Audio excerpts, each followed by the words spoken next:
मेरा शौहर अंधा था। जब वो हम बिस्तरी करने लगता तो मैं अपनी नौकरानी को बहाना करके उसके आगे कर देती और खुद साइड पर बैठकर देखा करती। एक मर्तबा शौहर का मेरा गुस्से की शिद्दत से बहुत बुरा हाल हो रहा था। समझ नहीं आ रहा था कहाँ जाऊं, क्या करूं। घर वालों ने भी मेरे साथ बहुत ज्यादती की थी। महज पैसे के लिए अंधे शख्स के साथ ब्याह दिया था। एक ऐसा इंसान था जो अपनी मर्जी से दुनिया को देख भी नहीं सकता, कहीं पे अकेले आ जा नहीं सकता। उसे मेरा हमसफर बना दिया था। उन्हें तो इस चीज का फायदा हो गया था, उन्हें जरूरत को पूरा करने के लिए पैसे मिल गए थे। मगर मैं कहाँ जाती, मुझे तो कोई रास्ता नजर नहीं आ रहा था। तभी दरवाजे के पास खटखट की आवाज सुनाई दी थी। फिर दरवाजे के अंदर वो आता दिखाई दिया। उसके साथ उसका वो मेल नर्स भी मौजूद था जो हर वक्त उसके साथ रहता था। वो उसे कमरे में बिठाकर वापस चला गया और जाते जाते मुझे कहने लगा कि अगर किसी भी चीज की जरूरत हो, कोई भी मसला हो तो मुझे आवाज देकर बुला लीजिएगा। मैं साथ वाले कमरे में हूँ। मैंने आंसू बहाते हाँ में सर हिला दिया और मेरा शौहर मेरे पास बैठ गया और अपने हाथों से टटोल कर मेरी तरफ देखने लगा था। गुस्से की एक लहर मेरे पूरे वजूद में दौड़ गई थी। मैंने उसका हाथ पीछे झटक दिया था। उसके चेहरे पर हैरत के तासुरात उभरे। शायद वो इस रद्द अमल के लिए तैयार नहीं था। वो तो ये समझ रहा था कि मैं गरीब खानदान की लड़की हूँ जो इसकी दौलत से पागल होकर शादी कर ली। उसे कैसे धोखा दे सकती थी। मैं एक पल भी इसे अपने पास बर्दाश्त नहीं कर पा रही थी। वो मुझसे बातें कर रहा था, मेरी पसंद नापसंद के बारे में पूछ रहा था, मगर मैं कुछ भी सुन नहीं पा रही थी। मेरा ज़हन यही ताने बाने बन रहा था कि मैं इस शख्स से कैसे जान छुड़वाऊं। बार बार मेरी निगाहों के सामने उमर का चेहरा आ रहा था। तभी मेरे जहन में एक आइडिया आया और मैं उसे जल्दी से कहने लगी कि मैं अभी कपड़े बदल कर आती हूँ।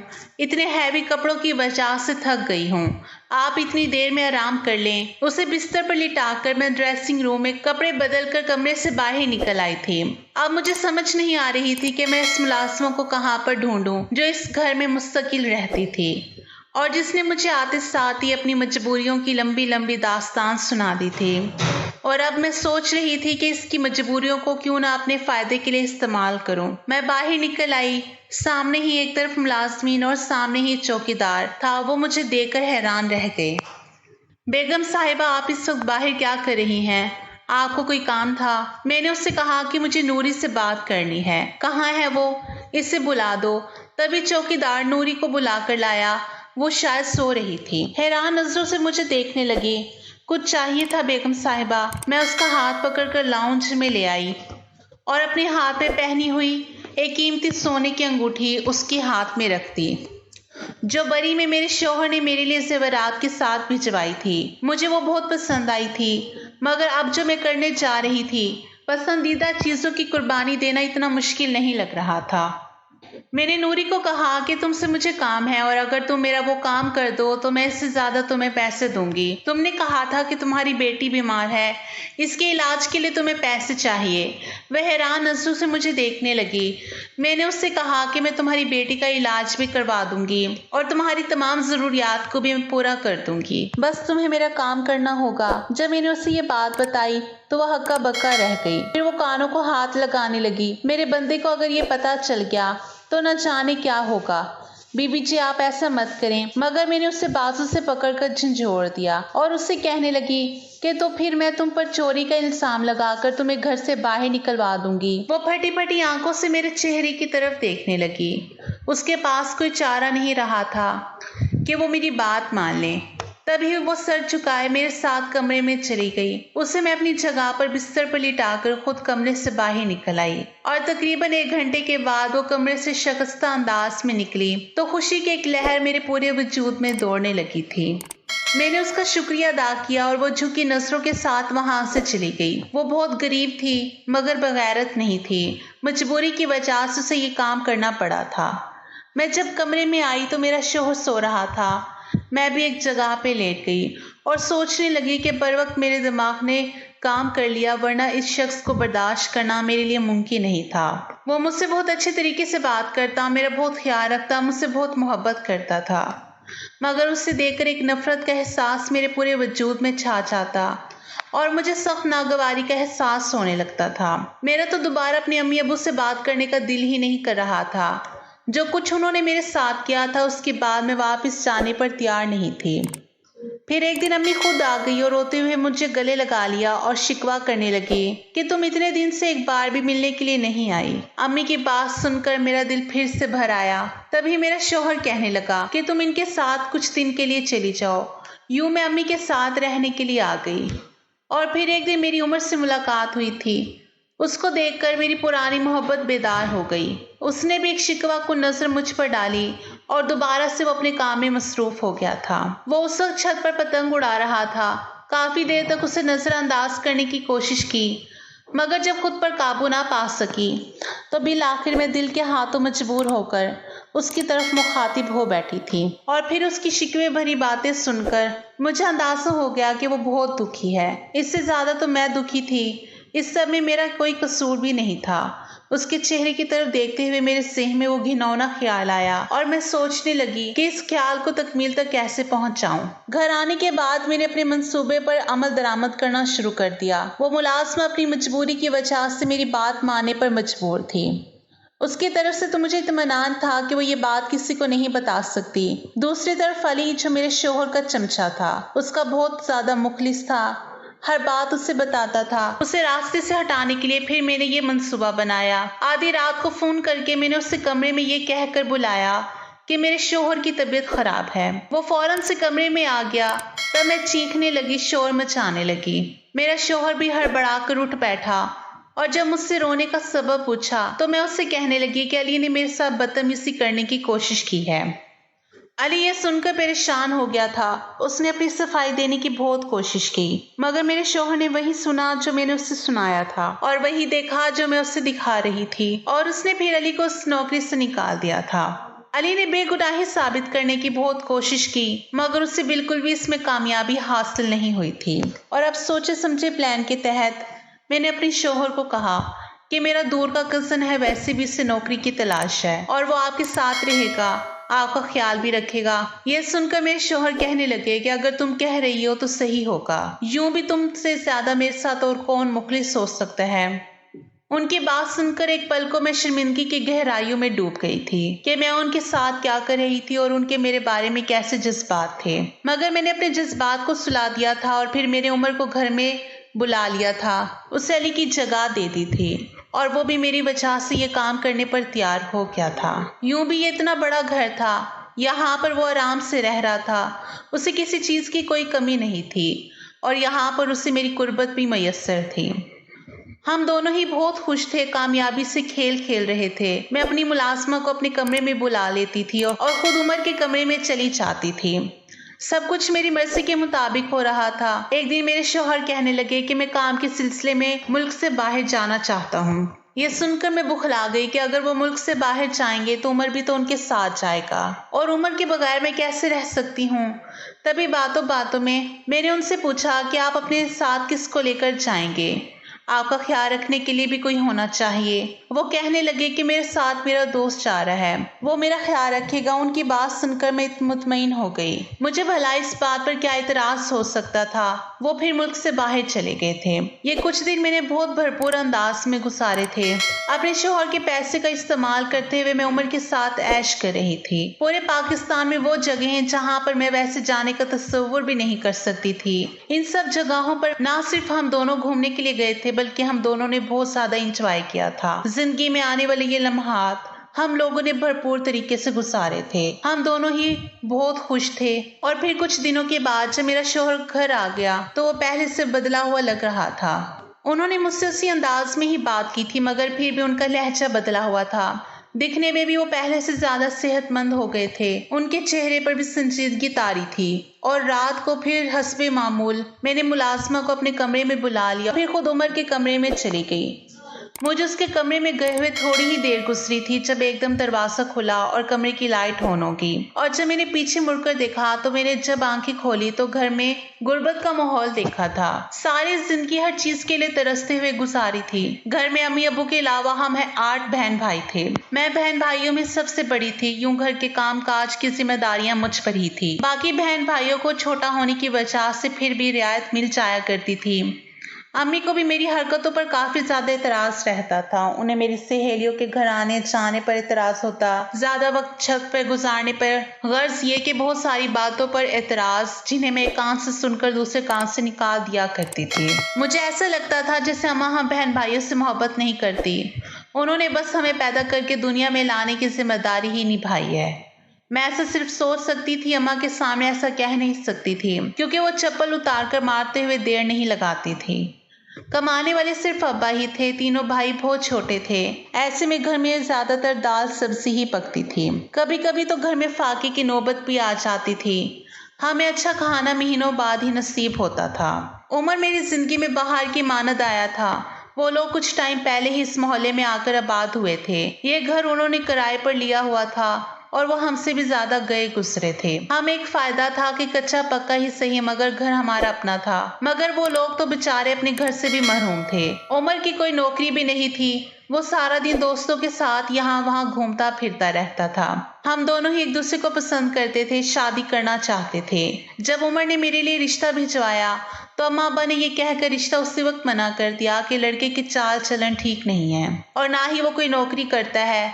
ऐसे नखट्टू इंसान के साथ का हमें क्या फायदा जो बेटी हर दूसरे तीसरे दिन रोकर मायके की दहलीज पर आती रहे। अम्मा की बात एक हद तक ठीक थी मगर मैं फिर भी अपने फैसले से पीछे हटने को तैयार नहीं थी। मैंने जब इस बात पर एहतजाज किया तो अम्मा ने मेरी बहुत ही ज्यादा पिटाई की थी और अम्मा से मार खाने के बावजूद भी मैं अपनी बात से पीछे नहीं हट रही थी। इन्हीं दिनों अम्मा अब्बा के साथ न जाने क्या करते रहते थे। इन्हीं दिनों अम्मा अब्बा न जाने क्या बातें करते रहते थे और मुझे ऐसा लग रहा था जैसे वो लोग मेरे बारे में कोई खिचड़ी पका रहे थे। मगर मैं ये भी जानती थी कि मेरी मर्जी के बगैर वो कुछ भी नहीं कर सकते थे क्योंकि वो जानते थे कि मैं काफी ज्यादा तेज लड़की हूँ। तभी एक दिन अम्मा ने मुझे कहा कि अब्बा ने मेरा रिश्ता अपने बॉस के साथ तय कर दिया है। ये बात सुनकर मैं हक्का बक्का रह गई। ऐसे भला कैसे हो सकता है? आप लोग मेरी रजा जाने बगैर मेरा रिश्ता कैसे तय कर सकते हैं जबकि आप जानते भी हैं कि मैं किसके साथ शादी करना चाहती हूँ। अम्मा ने मेरी बात सुनकर सर पीट लिया और कहने लगी कि वो नकट्टू, वो जो 10 रुपया भी नहीं कमाता, तो वो तुम्हें कहाँ से खिलाएगा, वो तुम्हारी जरूरियात कैसी पूरी करेगा। अम्मा की बात सुनकर मैं चुप हो गई थी। अब तो अब्बा भी इस रिश्ते की हामी भर रहे थे। अम्मा की निस्बत अब्बा से मैं बहुत ज्यादा डरती थी और उनके सामने तो मैं ऐसी बात करने के बारे में सोच भी नहीं सकती थी। अब्बा को सांस शुगर का मसला था। पिछले कई सालों से शुगर की बीमारी थी और अब जब उन्होंने मेरा रिश्ता तय कर लिया तो उन्हें उनके बॉस ने बहुत माली मदद भी की थी जिसके बारे में मुझे बाद में अंदाजा हुआ था। और फिर जब शादी से पहले ही मेरे लिए कीमती जेवरात और ढेर कपड़े आए तो ये देखकर कुछ पल के लिए मैं भी वक्ती तौर पर बहक गई थी और फिर शादी की तैयारियां करने लगी थी। जब मुझे अम्मा ने डरते डरते शादी वाले दिन ये बताया कि मेरे होने वाला शोहर अंधा है, उसे नजर नहीं आता, तो ये सुनकर मैंने एक झटके से सर उठाया था। अम्मा, आप लोगों ने मेरी जिंदगी बर्बाद कर दी। आखिर आप लोगों ने क्या सोचकर उस शख्स से मेरी शादी की है? मेरी हालत देखकर अम्मा गड़बड़ा गई और कहने लगी, अरे तो क्या हुआ, लड़का बहुत अमीर है, पैसों में खेलेगी तू, और तुम्हारे अब्बा कह रहे थे कि इसका इलाज मुमकिन है। कुछ टाइम पहले ही एक्सीडेंट से उसकी नजर चली गई है और ये भी हो सकता है कि वो ऑपरेशन करवा ले तो उसकी नजर वापस आ जाए। तू फिक्र क्यों करती है? अम्मा की बात सुनकर मैं चुप हो गई मगर दिल में उस शख्स के लिए बेइंतहा नफरत पैदा हो गई थी और इसी नफरत ने मुझे बगावत करने पर उकसाया और मैं नफरत की आग में गुनाह की तरफ चल गई जिसने अपने पैसों के बलबूते पर मंजूरी होने के बावजूद भी मुझे खरीद लिया था और मुझे मेरी मोहब्बत से दूर कर दिया था। मैं दिल में बेहताशा नफरत और बदगुमानियां लेकर उसके घर में आई थी। उसे अपने रूबरू देखकर भी मेरे दिल से उसके लिए नफरत कम नहीं हुई थी, बल्कि मैं तो इस कमजोरी से फायदा उठाने का सोच रही थी और बिल आखिर में अपने मकसद में कामयाब हो गई थी। बल्कि एक तरह से तो मैं इस घर में खुश थी। एक तो मुझे उसकी गुर्बत भी बर्दाश्त नहीं करनी पड़ी थी और दूसरा मेरा महबूब भी हर वक्त मेरे पास रहता था और मैं पैसे में भी खेल रही थी, हर आसाइश मुयस्सर थी। अब जब हम दोनों सारी दुनिया से बेखबर होकर एक दूसरे में मदहोश हो गए थे तो कमरे की लाइट ऑन होने पर हम दोनों हड़बड़ा कर उठ बैठे। दरवाजे के बीचों बीच मेरा शोहर खड़ा था। वो बिल्कुल सामने देख रहा था। उसे देखकर एक पल को मेरी सांस रुक गई मगर उसके अंदर होने का सोचकर मेरी सांस में सांस आई थी। काफी देर तक वो वहीं पर खड़ा रहा। उसे देखकर हम लोग फिर से एक दूसरे में मसरूफ हो गए थे। वो दरवाजा बंद करके वहां से चला गया था। अपने शौहर की ये कमज़ोरी मेरे लिए बहुत फ़ायदेमंद साबित हुई थी। और अगले दिन जब मैं सुबह नाश्ता करने के लिए टेबल पर आई तो ये देखकर मैं हक्का बक्का रह गई। सामने टेबल पर मेरा शौहर बैठा हुआ था और हैरानगी की बात यह थी कि उसके हाथों में अखबार था। आंखों पे चश्मा टिकाए वो अखबार पढ़ने में मसरूफ था। मैंने और उमर ने हैरान व परेशान नजरें एक दूसरे पर डाली। ये सब क्या था? तभी मेरे शौहर ने मुझ पर एक भरपूर नजर डाली और कहने लगे कि मैं तुम्हें ये खुशखबरी सुनाना भूल गया था कि मैं बाहर अपनी आंखों का ऑपरेशन करवाने के लिए गया था और मेरी नजर वापस आ गई है। उसकी बात सुनकर मेरा ऊपर का सांस ऊपर और नीचे का नीचे ही रह गया था। इसका मतलब था कि रात जो कुछ भी हुआ था उसने देख लिया था। मेरे चेहरे के तासुरात देखकर वो जख्मी से अंदाज में मुस्कुराया और कहने लगा कि मैंने तुम पर इतबार किया था, तुमसे सच्ची मोहब्बत की थी। जब तुमने अली पर इल्जाम लगाया था तो मैं तभी चौंक गया था और फिर ऑफिस में जाने के बाद मैंने अली को अपने ऑफिस में बुलाया तो हिचकिचाते हुए उसने मुझे बताया कि तुम झूठ बोल रही हो, उस पर इल्जाम लगा रही हो। इस समय न जाने तुम्हारा क्या मकसद है और तभी मैं तुम्हारी हकीकत खुद जानना चाहता था। मैं किसी के मुंह से तुम्हारे बारे में कुछ भी सुनना नहीं चाहता था और मुझे ये भी खबर नहीं थी कि वो सच कह रहा है या झूठ कह रहा है। और अब मैं जब ऑपरेशन करवा कर वापस आया तो तुमने जब मुलाजमा को मेरे कमरे में भेजा तो मैं ठटक गया था। मुलाजमा भी मुझे अंधा समझ रही थी, मगर जब मैंने उससे बात की और उसे ये सब पूछा तो वो पहले तो डर गई और फिर रोते हुए कहने लगी कि मैं मजबूर थी, मैंने जो कुछ भी किया मजबूरी की वजह से किया। उसकी बात सुनकर गुस्से की एक शदीद लहर मेरे वजूद में सलाहत कर गई थी। तभी मैं अपना शक दूर करने के लिए इस कमरे में आया तो मुझे अंदाजा हो गया कि तुम ये सब कुछ क्यों कर रही थी। उसने मेरे हाथ में खाकी रंग का लिफाफा दिया और कहने लगा कि इसमें तुम्हारी तलाक के कागजात हैं, मैंने तुम्हें अपने रिश्ते से आजाद कर दिया है।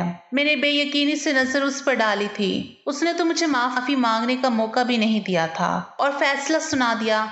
तभी उसने एक फाइल मेरे हवाले की और कहने लगा कि ये छोटा सा अपार्टमेंट मैंने तुम्हारे लिए खरीदा था। क्योंकि ये तुम्हारा तोहफा था, तुम्हारे लिए खरीदा था, तो ये मैं तुम्हारे हाथ में ही देना चाहता हूँ। अब तुम जो चाहो इसका करो और मुबारक हो, अब तुम आज़ाद हो अपनी मर्जी से अपनी जिंदगी गुजारने के लिए। हम दोनों दबे कदमों से वहां से निकले थे। ये भी गनीमत था कि उसने मेरे नाम पर अपार्टमेंट कर दिया था और मेरे बैग में भी अच्छे खासे पैसे मौजूद थे। वापस आते हुए मैं अपने कपड़े और तमाम जेवरात भी उठा कर ले आई थी, जो कि काफी टाइम तक हम दोनों की जरूरियात पूरी करने के लिए काफी थे। हम दोनों इस अपार्टमेंट में आकर रहने लगे और फिर इद्दत मुकम्मल होते ही मैंने उमर पर जोर देना शुरू कर दिया कि निकाह कर लो। उसने मुझसे शादी कर ली। सारा दिन वो घर में ही रहता था। अब मेरे पास पैसे और जेवरात खत्म होने लगे थे। अब मैं चीखने चिल्लाने लगी थी। सुबह शाम उमर को कहती थी कि कोई काम धंधा कर लो, आखिर कब तक यूं घर में पड़े रहोगे। जब भी मैं उसे ये बात कहती तो वो मुझे प्यार से टाल देता, मगर अब मेरी बर्दाश्त जवाब दे गई थी। अब मैं उसे गुस्से से कहती थी। इसी वजह से उसने मुझ पर हाथ उठाना भी शुरू कर दिया था। मैं जब भी उसे कमाने की बात करती तो वो मुझ पर गुस्सा करने लगता। मुझे अब उमर नखटू इंसान लगता था, उससे तो काम करने की आदत ही नहीं थी। अम्मा की बात बिल्कुल सही थी, वो सिर्फ आवारागर्दी कर सकता था और अच्छी अच्छी बातें कर सकता था। इसके अलावा इसमें और कोई गुण नहीं था। मगर अफसोस कि मैं इन्हीं खूबियों की वजह से इस पर मरती थी और अपना हंसता बसता घर उजाड़ कर बैठी थी। माँ बाप मुझसे नाराज थे, वो मेरी शक्ल भी नहीं देखना चाहते थे और यहाँ मैं हर वक्त जलते कुटते दिन गुजार रही थी। तालीम भी मेरी मैट्रिक थी, मुझे किसी अच्छी जगह पर नौकरी भी नहीं मिल सकती थी। तभी मैंने एक फैक्ट्री में काम करना शुरू कर दिया। सुबह से लेकर शाम तक मैं फैक्ट्री में काम करती रहती थी और जब मैं घर में आती तो मेरा शौहर अपने बिस्तर पर लेटा हुआ टीवी देखने में मसरूफ होता था। उसको देखकर गुस्से की लहर मेरे वजूद में दौड़ जाती थी और फिर सारे दिन की थकी हारी मैं घर के काम करने में मसरूफ हो जाती। बार बार मेरी आंखों से आंसू बहते और मुझे अपने वो ऐश भरे दिन याद आ जाते जब मैंने अपने पुराने शौहर के घर में गुजारे थे। और अब तो वो दिन जैसे मेरे ख्वाब बन के रह गए थे। मैं अपने गुनाहों की वजह से यज़ियत और जिल्लत भरे दिन गुजारने पर मजबूर हो गई थी। अम्मा के घर जाती तो वो भी मुझे देखकर मुंह दूसरी तरफ कर दिया करती थी। मैं रोते चेहरे के साथ वहां से वापस आती। मैं घर और नौकरी में जैसे घन चक्कर बनकर रह गई थी। मैं अब हर लम्हे पछताती रहती थी। अगर मैं अम्मा की बात मानती और थोड़ा सा सब्र से काम लेती, अपने शौहर को इज्जत और मोहब्बत देती है। अम्मा ने जो भी कहा था कि ऑपरेशन के बाद वो ठीक हो जाएगा, मगर मैं ही उसकी नफरत में बावली हुई जा रही थी। आज उसके साथ उसके घर में ऐश आराम की जिंदगी गुजार रही होती, और अब तो उसकी आंखें भी वापस ठीक हो चुकी थी। अम्मा सही कहती थी कि तुम सदा की जल्दबाज हो, और आज इसी जल्दबाजी की वजह से मैं कहीं की नहीं रही थी। अब मुझे उमर के साथ हर हाल में गुजारा करना था, क्योंकि मेरा अपना घर था और उमर को पता था कि मुझ पर वापसी के सारे दरवाजे बंद हो चुके हैं और मैं इसे छोड़कर कहीं नहीं जाऊंगी। और इस अपार्टमेंट में वो आराम से रहता था और मैं सारा दिन काम काज करके घर का चूल्हा जला रही थी। मुझे ऐसी औरतों के साथ ऐसे ही इबरतनाक इंजाम होता है।